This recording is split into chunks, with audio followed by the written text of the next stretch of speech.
Villa Rieti Rota, maestoso complesso cinquecentesco adagiato sulle rive del fiume Livenza, presso Villanova di Motta di Livenza, rappresenta un autentico scrigno di storia e arte.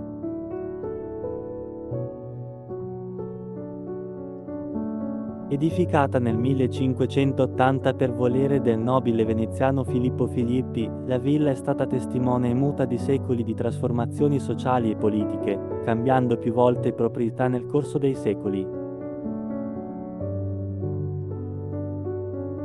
Dalle illustri famiglie Tiepolo e Papadopoli, che ne fecero un fulcro della vita agricola locale, alla famiglia Rieti Rota, che la restaurò dopo i devastanti conflitti mondiali, la villa ha sempre mantenuto un ruolo centrale nel tessuto sociale del territorio.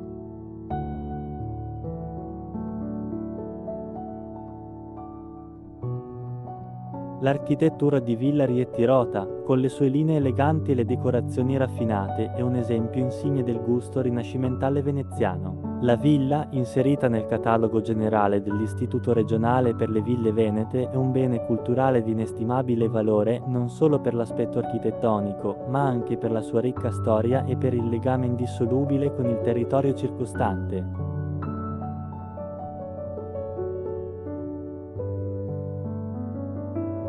Negli ultimi decenni, Villa Rieti Rota ha ospitato un centro studi e formazione, promuovendo lo sviluppo locale e la valorizzazione dei prodotti tipici. Tuttavia, il suo futuro rimane ancora incerto. Il territorio attende con ansia un nuovo progetto di valorizzazione che sappia coniugare la tutela del patrimonio storico-artistico con le esigenze di sviluppo economico e sociale.